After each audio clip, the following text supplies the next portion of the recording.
terpercaya.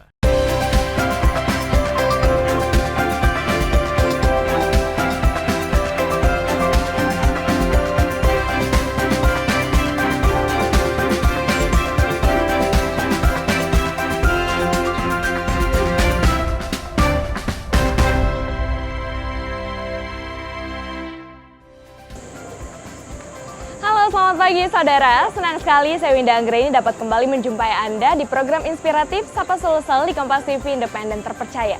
Hari ini Sapa Sulsel berkunjung di Polrestabes Makassar. Karena hari ini kita akan ngobrol-ngobrol bersama dengan Kapolrestabes Makassar, Kombes Budi Haryanto. Pastinya masyarakat Kota Makassar mendambakan situasi aman dan nyaman di Kota Makassar, Sulawesi Selatan. Lalu langkah dan upaya apa yang dilakukan Polrestabes Makassar untuk menciptakan suasana yang aman dan kondusif di Kota Makassar? Langsung aja kita akan ngobrol-ngobrol bersama dengan Kapolrestabes Makassar. Oke, selamat pagi Pak Budi. Oh iya Mbak. Apa kabar? Baik, alhamdulillah. Oke, pagi hari ini saya sudah bersama dengan Bapak Kombes Budi Haryanto, Kapolrestabes Makassar. Pak, pagi hari ini kita boleh ngobrol-ngobrol nggak sih Pak? Boleh. Hari ini kegiatannya apa aja nih? Oh, rutin sih kalau hari Rabu kita memberikan arahan kepada jajaran yang tentunya arahan itu berkait dengan reward and punishment. Apabila bagus ya kita kasih reward, kalau banyak pelanggaran ya kita tegur. Nah, terus evaluasi untuk kegiatan-kegiatan ke depan. Biasanya hari Rabu itu kita lakukan. Lalu arahan ataupun juga semangat apa nih yang diberikan kepada personel pada saat apel yang tadi saya lihat pagi tadi Pak? Oh, jadi tadi ada penghargaan ya atas partisipasi masyarakat yang membantu tugas kepolisian dalam hal pengamanan unjuk rasa kemarin. Jadi Satpam UNM ini bagus, yang bersangkutan atau tenaga-tenaga pengamanan di UNM membantu supaya masa aksi itu lebih tertib. Nah, lebih tertib, mereka bantu kita, terus setelah mereka masuk kita dampingi supaya masa aksi unjuk rasa berjalan dengan tepat waktu dan tertib. Belakangan ini disebutkan berarti dengan aksi unjuk rasa kenaikan BBM ya Pak ya? Oke, tapi pastinya untuk di Kota Makassar sendiri yang juga menjadi hal penting adalah bagaimana menciptakan suasana aman dan juga nyaman nih bagi masyarakat. Kalau Pak Budi melihat Kota Makassar ini punya keunikan tersendiri nggak sih selama Bapak menjabat di sini? Makassar ini bertenaga high power. Powerful ya orang-orangnya Pak. Jadi kelebihan tenaga kalau saya lihat. Jadi kalau tidak dihabiskan di jalan kayaknya kurang puas. Nah, tapi bagaimanapun ekspresi menyampaikan pendapat kan dilindungi oleh undang-undang ya. Tentunya kita sebagai aparat kepolisian tugasnya hanya memberikan pengawalan serta pengamanan supaya aksi tersebut itu bisa berjalan dengan aman dan tertib. Tapi kalau soal tingkat kriminalitas nih di Kota Makassar, kalau Pak Budi melihatnya seperti apa? Lumayan tinggi ya, tapi dengan beberapa hal yang saya lakukan, 6 bulan sampai hari ini cenderung ada penurunan. Cenderung ada penurunan, itu kalau kisarannya berapa persentase? Oh signifikan, di atas 60% turunnya. Ya. Jadi biasanya yang menjadi keluhan masyarakat itu kriminalitas yang terjadi di Kota Makassar itu yang kayak gimana aja nih Pak Budi? Ya, tawuran, terus begal, tiba-tiba main busur. Nah, itu udah akhir-akhir ini 6 bulan terakhir ini sudah mulai berkurang jauh. Jadi sudah mulai berkurang ya untuk tawurannya, kemudian juga ini yang menjadi khawatir juga nih masyarakat dengan hal ini. Tapi berarti ada langkah dan upaya dong ya yang dilakukan oleh Polrestabes Makassar itu seperti apa Pak? Ada 3 langkah ya yang saya lakukan, mulai dari kita memberikan edukasi, penyadaran kepada para pelaku kriminal. Terus yang kedua, kita juga memanfaatkan potensi-potensi masyarakat yang ada untuk membantu menjaga kampungnya masing-masing. Tentunya ketika masyarakat itu aktif menjaga kampungnya masing-masing, otomatis langkah preventif itu akan efektif. Mencegah supaya kejahatan tidak terjadi itu efektif. Yang ketiga tentunya kita lakukan juga patroli reserse kita, patroli sabara kita di daerah dan jam-jam yang rawan. Biasanya kemana aja tuh Pak? Biasanya titik-titik rawan di Kota Makassar itu di mana aja sih Pak? Perbatasan-perbatasan rata-rata ya, perbatasan Maros, perbatasan Takalar, perbatasan Goa itu lumayan tinggi intensitas kejadian selama saya ada di Makassar. Jadi adanya di perbatasan-perbatasan untuk di Kota Makassar seperti itu. Biasanya patrolinya dilakukan setiap hari apa gimana nih Pak? Setiap hari jam rawan itu berdasarkan banyaknya kejadian yang terjadi. Kita evaluasi, jamnya antara jam 3 pagi sampai jam 5. Nah, itu rata-rata kejadiannya jam segitu. Makanya saya sampaikan bahwa patroli jam dan daerah yang rawan. Jadi biasanya terjadinya pada dini hari ya justru ya Pak ya. Biasanya untuk personil yang dilibatkan itu biasanya berapa orang Pak untuk mengatasi Kota Makassar yang penduduknya 1,6 juta lebih, hampir 2 juta. Tapi kan tidak semua daerah rawan ya. Makanya saya bilang jam dan tempat yang rawan itu kan kita selektif. Nggak semuanya rawan, hanya beberapa titik aja yang masih ada kerawanan.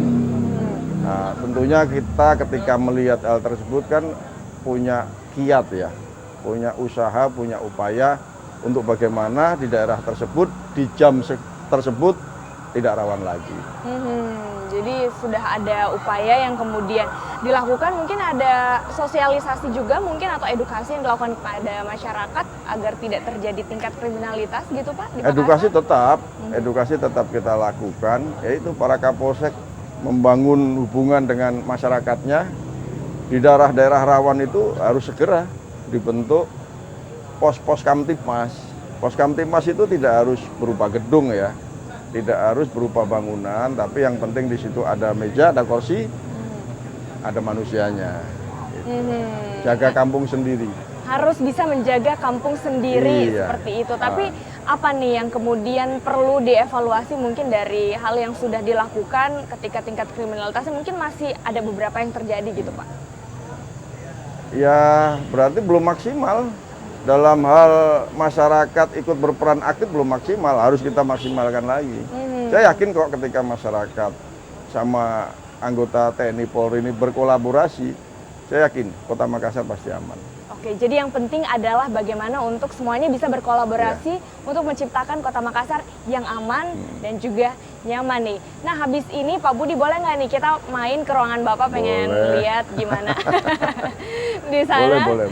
Oke, saudara, habis ini kita akan berkunjung ke ruangan dari Kapolrestabes Makassar, Bapak Kombes Budi Haryanto. Jadi tetap bersama kami di Sapa Sulsel.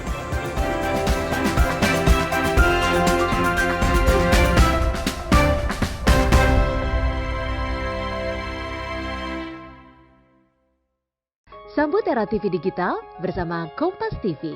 Jika pesawat TV kamu belum digital ready atau bukan smart TV, siapkan set-top box dan sambungkan ke antena. Kemudian pilih tombol setting pada remote TV, lalu tekan auto scan. Jika pesawat TV kamu sudah digital ready, cukup pilih tombol menu pada remote TV. Kemudian pilih setting, pilih saluran, lalu auto scan. Mudah bukan? Dengan menggunakan saluran digital, Anda bisa menyaksikan program-program terbaik Kompas TV dengan kualitas gambar serta suara yang lebih tajam serta jernih.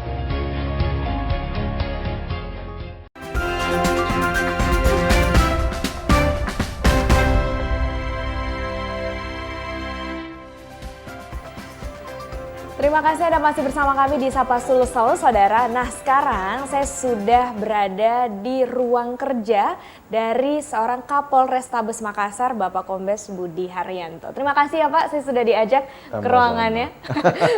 Oke, setelah apel tadi, biasanya kalau ke ruang kerja itu Pak Kapolres ngapain nih Pak?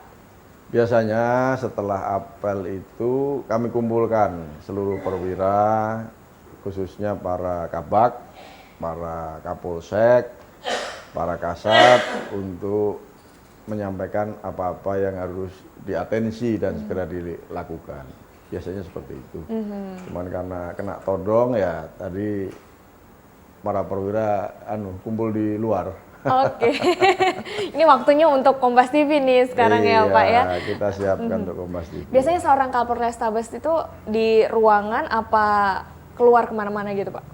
Tergantung situasi ya, artinya ketika situasi landai yang mana tidak mengharuskan, tidak harus saya ada di lapangan sih, saya pasti di kantor karena banyak yang harus kita layani, perkara-perkara, terus keluhan dari masyarakat, itu kan harus segera saya tindak lanjuti. Gitu.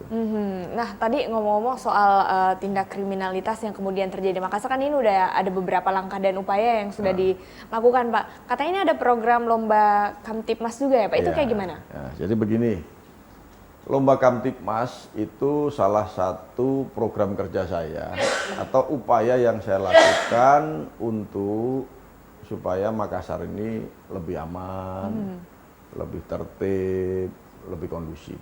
Itu salah satu program saya, yang mana lomba Kamtipmas tersebut itu harus menghasilkan pos-pos Kamtipmas atau pos Pam Swakarsa yang diawaki oleh masyarakat. Tugasnya apa? Tugasnya adalah mencegah terjadinya suatu tindak kriminal atau kejahatan yang mana dengan adanya pos Kamtipmas tersebut kita harapkan kejahatan itu tidak terjadi. Jadi lebih ke langkah preventif atau pencegahan. Yang bertugas di pos Kamtipmas itu apakah pihak kepolisian atau masyarakat apa gimana Pak? Fullnya adalah masyarakat. Kepolisian hanya menyambangi, ya. Kepolisian hanya menyambangi dan memastikan bahwa pos Kamtipmas itu berjalan dengan baik. Tentunya awaknya adalah masyarakat. Jadi bagaimana seorang Kapolsek mau atau bisa menggalang, bisa mengajak masyarakatnya untuk menjaga kampungnya masing-masing. Ini dilakukan di tingkat kecamatan, kelurahan, apa RT RW apa gimana Pak? Menyeluruh. Jadi kalau Pak Kapolsek tentunya komunikasi sama Pak Camat, di breakdown ke bawah, tingkat kelurahan, tingkat RW, tingkat RT, sampai dengan lorong-lorong. Di sini kan terkenal dengan lorong-lorong ya. Nah, lorong-lorong itu mungkin kalau memang satu lorong itu tidak cukup dengan satu pos Kamtipmas, ya akan ditambah. Tergantung situasi lorong tersebut. Berarti kalau ini lomba, berarti nanti ada pemenangnya Pak? Ya, dan ini sudah saya lakukan, ini lomba yang ke 6 kali. Sudah ada 5 kali sebelumnya. Oh, ini yang ke-6 kali. Ya. Apa dampak yang dirasakan oleh masyarakat dengan adanya pos Kamtipmas ini yang berada di setiap kelurahan, kecamatan di Makassar? Iya, dampaknya sangat luar biasa ya. Bisa kita lihat, bisa nanti di cross check ke masyarakat juga bagaimana sekarang ini kejahatan atau kriminalitas sangat turun kuantitinya. Jadi ini memang membuat penurunan ya untuk tingkat kriminalitas yang ada di Kota Makassar itu sendiri. Nah Pak, ini kalau biasanya nih ya, kalau Pak Budi katanya juga terkenal nih dengan mempertemukan tersangka dengan juga keluarga korban. Ini benar seperti itu Pak? Ya, jadi kenapa saya ambil langkah seorang pelaku kriminal dengan korbannya? Karena saya lihat di Makassar ini kan dendamnya cukup tinggi ya. Jadi kalau tidak kita lakukan langkah pencegahan atau yang saya lebih gaungkan adalah restoratif batiniah. Bagaimana seorang korban atau keluarga korban mau memaafkan si pelaku. Meskipun proses hukum tetap dilanjutkan, tapi paling tidak secara batin, secara pribadi, korban maupun keluarga korban ini sudah tidak terlalu dendam. Itu yang saya harapkan sebenarnya, makanya saya sering mempertemukan antara keluarga korban maupun korban dengan para tersangka. Setelah melakukan itu apa nih tanggapan dari kedua belah pihak setelah dipertemukan? Jadi satu pihak si tersangka juga merasa lega, saya sudah minta maaf, permintaan maaf saya sudah diterima, demikian juga sebaliknya korban maupun keluarga korban juga yang tadinya wah nanti keluar penjara kamu saya habisin keluargamu. Nah, dengan saya pertemukan begitu, setelah saya pertemukan saya tanya, ya dia lebih mau menerima, artinya paling tidak kejahatan berkelanjutan dikarenakan dendam itu bisa kita eliminir lah, kita minimalisir supaya tidak berkembang ke kejahatan berikutnya. Jadi sering mempertemukan pelaku kriminal dengan kemudian juga keluarga korban atau korbannya. Jadi ini bisa saling memaafkan ya Pak ya. Tapi proses hukum tetap berlanjut. Nah tapi kalau misalkan di Kota Makassar sendiri yang juga menjadi kekhawatiran dari masyarakat ketika keluar di malam hari ini menjadi jam-jam rawan gitu adanya pembegalan dan segala macam, itu gimana Pak? Nah ya kalau sekarang ini saya sampaikan tidak usah khawatir. Polisi ada di mana-mana, fungsi polisi ada di mana-mana, karena masyarakat juga sudah mulai aktif dalam menjaga lingkungannya masing-masing. Jadi tadi yang pertama Bapak punya program lomba Kamtipmas, kemudian juga sering mempertemukan juga korban dengan kemudian pelakunya. Ada program-program lain nggak nih yang dilakukan oleh Pak Budi selama menjabat sebagai Kapolrestabes? Sebenarnya ada 3 wadah ya, atau 3 upaya yang saya lakukan. Yang pertama itu adalah membentuk wadah yang sempat heboh 120. Itu membuat wadah bagaimana mentranslate orang yang berperilaku negatif, kita godok di dalam satu wadah itu, outputnya adalah orang yang berperilaku positif atau pelaku tindak kriminal berubah jadi orang baik. Tentunya tidak sekedar berhenti di situ. Pemerintah kota, kita komunikasi sama pemerintah kota, harus mau menyiapkan endingnya seperti apa mereka yang sudah baik ini. Orang yang sudah baik ketika lapar pasti akan berpikiran yang berusaha untuk bekerja, tapi ketika tidak mendapatkan lapangan pekerjaan akan berbuat hal yang negatif. Itu yang perlu kita cegah. Maka dari itu pemerintah kota dalam hal upaya saya yang pertama tadi membuat wadah itu harus siap menyiapkan lapangan pekerjaan. Dan ini sudah mulai diatur oleh pemerintah kota. Mudah-mudahan apa yang saya konsepkan, apa yang saya programkan ini terkolaborasi baik dengan pemerintah kota dalam hal menyiapkan lapangan pekerjaan dan pendidikan formil, yang mana para pelaku-pelaku ini memang banyak yang putus sekolah atau bahkan tidak sekolah. Nah, nanti yang tidak sekolah, yang butuh pengakuan formil dalam hal ini ijazah, sudah disiapkan juga program belajar kejar paket A, kejar paket B dan C. Dan menurut data yang saya terima, untuk tahun depan itu akan diikutkan sekitar 300-an orang yang sudah terverifikasi di tanggal 8 Agustus kemarin, yang memenuhi syarat mengikuti kejar paket A berapa orang, B berapa orang, C berapa orang. Dari hasil yang saya terima kemarin, yang cukup banyak adalah kejar paket C, yaitu ijazah SMA. Nah, di sini kan perlu kita evaluasi kenapa mereka tidak melanjutkan ke SMA. Nah, ternyata kan ada yang tidak ada biaya, ada yang karena faktor lingkungan. Nah, ini yang merupakan program saya, membuat wadah mencetak orang berperilaku negatif keluar jadi orang berperilaku positif. Jadi ada wadah yang kemudian dibentuk seperti itu, ini bekerja sama juga ya dengan pemerintah Kota Makassar. Kita akan lanjut lagi mengenai program dari Pak Budi usai jeda berikut ini. Tetaplah bersama kami di Sapa Sulsel.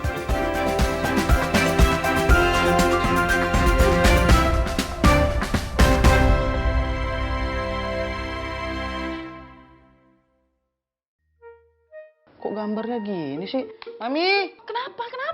TV kita banyak semutnya gini, kamu naruh gula ya di situ ya? Menurut papi, mami yang bikin ini TV banyak semutnya. Aduh, ada apa ini ribut-ribut? Kenapa? Tadi tuh kita nyalain TV, tiba-tiba gambarnya banyak semutnya tuh. Jadi kalian tuh masih menyaksikannya siaran analog TV ya, bukan digital? Jika pesawat TV kamu sudah digital ready, cukup pilih tombol menu pada remote TV. Kemudian pilih setting, pilih saluran, lalu auto scan. Mudah bukan? Dengan menggunakan saluran digital, Anda bisa menyaksikan program-program terbaik Kompas TV dengan kualitas gambar serta suara yang lebih tajam serta jernih.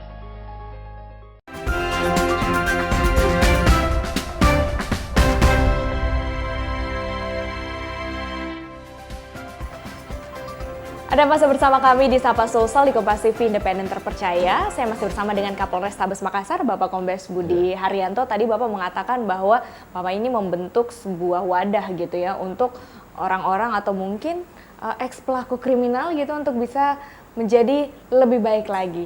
Yaitu dengan adanya Batalion 120 nih. Ini sempat viral juga nih Pak ya. Kalau sebenarnya tadi saya mendengarkan tujuannya sebenarnya baik ya. Tapi mungkin masyarakat butuh penjelasan lebih lanjut nih Pak Budi, gimana tuh? Jadi begini, kita polisi ini yang kita hadapi kan masyarakat. Masyarakat baik dan masyarakat tidak baik. Yang tidak baik ini kan pelaku-pelaku kejahatan. Pertanyaan saya, apakah yang berperilaku tidak baik atau pelaku kejahatan ya harus ditembak mati semua? Kan enggak. Apakah harus dimasukkan penjara semua? Kan enggak juga. Maka dari itu, ketika saya melihat ada pelaku-pelaku kejahatan atau kriminal jalanan yang masih berpotensi kita sadarkan, kita akan sadarkan. Di sini saya mengenal ada namanya teori konselor sebaya. Bagaimana seseorang ketika akan mempengaruhi seseorang lainnya, orang lain itu, dia harus dicari yang satu frekuensi, harus sebaya. Tidak mungkin kita yang sudah umur-umur ini ngomong ke anak, nggak akan diterima. Nah, makanya ada namanya teori konselor sebaya itu, itulah saya harus bisa merekrut mantan pelaku kriminal untuk membantu tugas saya.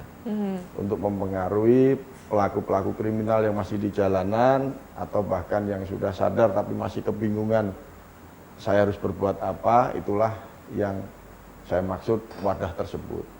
Setelah tertampung dalam wadah tersebut dan dikeluarkan dengan hasil yang baik, menjadi manusia baik, dia mendapatkan pekerjaan, pendidikan yang sesuai harapan dan berpenghidupan sesuai harapan, dia boleh tidak bergabung lagi, keluar. Jadi kita hanya mengantar ini, mentranslate, mengantar, bukan menampung. Menerima, digodok, diolah, dimasak, keluar jadi orang baik, habis itu silahkan jalan. Jadi tidak berkumpul lagi di situ, enggak. Nah, kecuali dia mau reuni. Dulu saya pernah jadi orang baik, pengen datang silahkan. Tapi sebenarnya Batalion 120 ini didirikan sejak kapan sih Pak? Ya sesuai tanggalnya, bulan 1 tanggal 20. Itu bukan, itu momen pertama kali saya berkumpul dengan mantan para kriminal. Dan banyak yang bergabung, berapa orang Pak? Saat itu sekitar 300-an ya, 300. Terus bulan Maret di tanggal 14 itu setelah deklarasi sudah cukup banyak. Sudah cukup banyak, mereka adalah bertugas mempengaruhi pelaku-pelaku yang masih bergentayangan di jalan, untuk ya udah sadarlah kamu. Kalau sadar mana barangmu, alat-alat perangmu. Nah, itulah kemarin sempat ada kejadian. Oh, jadi yang didapat itu karena mereka mengumpulkan dari yang bukan masih mengumpulkan. Ketika mereka berkeinginan untuk sadar, dari wadah ini minta, ya kalau kamu sadar mana barang-barangmu supaya kamu betul-betul lupa. Jangan sadar tapi masih megang barang nih. Nah, nanti muncul lagi kejahatan. Jadi hanya menampung sementara, bukan menyimpan. Kalau polisi yang minta, jangankan polisi yang minta, didekati polisi sudah lari anak-anak itu. Tapi wadah itu yang meminta, habis itu dikirim ke kita. Oke, jadi ini menjadi wadah yang bermanfaat juga ya Iya. untuk mantan pelaku tindak kejahatan. Oke. Mantan dan pelaku yang masih aktif.